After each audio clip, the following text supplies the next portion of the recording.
રાજકોટનો game zone અગ્નિકાંડ જે છે તે આખા દેશને હચમચાવી દીધો છે। ત્યારે આ વાત કોઈ નવાઈની વાત નથી કે પહેલીવાર ગુજરાતમાં માનવ ભૂલના કારણે કોઈ ગોઝારી ઘટના બની હોય, એવું પણ નથી। છતાં દરેક વખતની જેમ આ વખતે પણ જવાબદાર તંત્ર અધિકારીઓની બદલી કરીને સંતોષ મનાવી લેશે। તો હાલ બીજી બાજુ ગુજરાતનું તંત્ર ઘોડા ભાગી ગયા બાદ તબેલા બંધ કરવાનું કામ કરી રહ્યું હોય, આમાં કોઈ નવાઈની વાત નથી। આપણે તો આ બધી જ વસ્તુથી ટેવાયેલા છીએ અને આપણી આદત પડી ગઈ છે અને જેનો માળ ઉજ્જર બન્યો છે, જેને પરિવારના સભ્યો ગુમાવ્યા છે, તેને જ તેની સાચી વેદનાની ખબર હશે। આપણે તો માત્ર અનુમાન લગાવી શકીએ અથવા તેમના દુઃખમાં સહભાગી બની શકીએ, પણ હવે સરકાર જાગશે અને આવનારા દિવસોમાં એવી ઘટના નહીં બને એવી આશા રાખી શકીએ।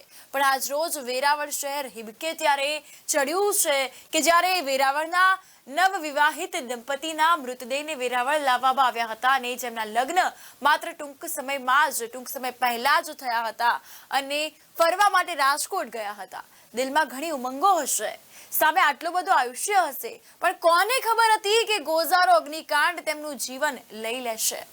ત્યારે વાત કરીએ તો આ મૃતદેહોને હાલ વેરાવળ લાવવામાં આવ્યા અને ત્યારે વેરાવળ શહેરમાં ગમગીની છવાઈ હતી અને લોકોના ટોળેટોળા અંતિમ વિદાય માટે રહેણાંક સ્થળે આવી પહોંચ્યા હતા। તો બીજી બાજુ વેપારી મંડળ, શહેરીજનો તેમજ બાર એસોસિએશન અને રાજકીય પાર્ટીઓ તથા હિન્દુ મુસ્લિમ આગેવાનો દ્વારા વેરાવળના ટાવર ચોક ખાતે શોક સભાનું આયોજન કરવામાં આવ્યું હતું, જેમાં લોકો સ્વયંભૂ જોડાયા હતા અને ગેમ ઝોન અગ્નિકાંડમાં જેને પોતાના પરિવારજનો, સ્વજનો ગુમાવ્યા છે તેઓની આત્માને ઈશ્વર શાંતિ આપે અને પરિવારજનોને ભગવાન આવા કપરા સમયમાં સામનો કરવા માટે હિંમત આપે તેવી પ્રાર્થના કરવામાં આવી હતી।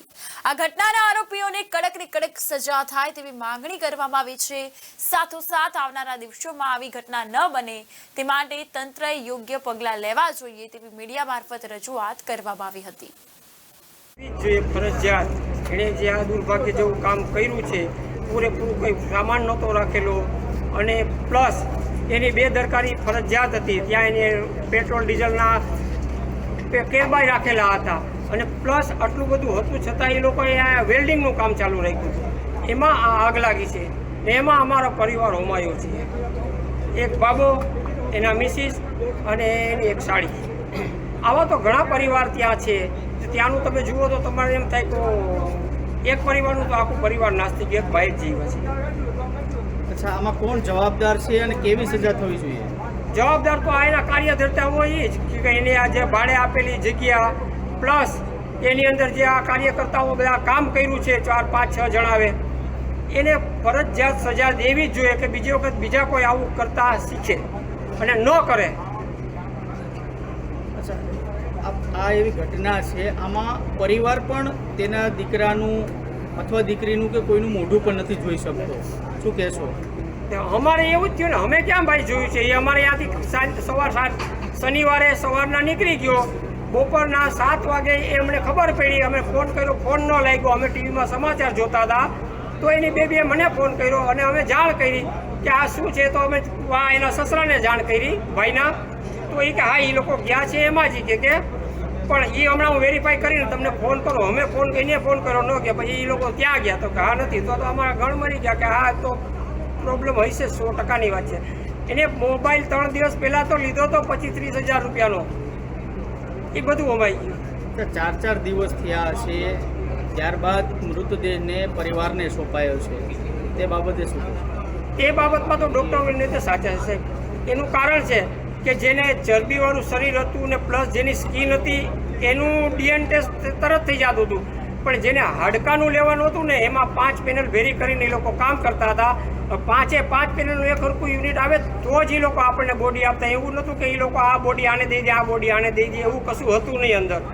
પણ આ બોડી ચેક કરવા માટે અમને 5 દિવસ લાગ્યા, કેમ કે હાડકાની અંદરથી એને એ લોકો ડીએનએ લેવાનું હતું, એ મેચ થવું જોઈએ।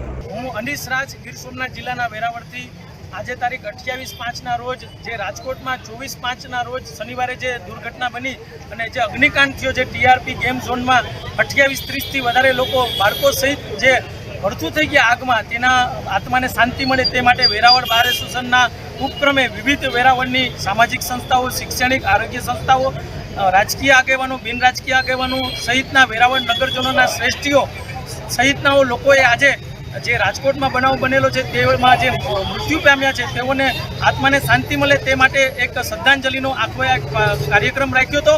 તેમાં બહોળી સંખ્યામાં સમાજના શ્રેષ્ઠીઓ, આગેવાનો, રાજકીય આગેવાનો, સામાજિક, આરોગ્ય તેમજ શૈક્ષણિક સંસ્થાઓના હોદ્દેદારો સહિતનાઓએ આજે શ્રદ્ધાંજલિ આપી અને ભગવાનને પ્રાર્થના કરેલી છે. સાથે સાથે આ ગેમ ઝોનના બનાવમાં જે લોકો દોષિત થયા છે તેને કડકમાં કડક સજા મળે તેવી સરકાર પાસે કાર્યવાહી કરવા માટેની માંગણી કરી છે.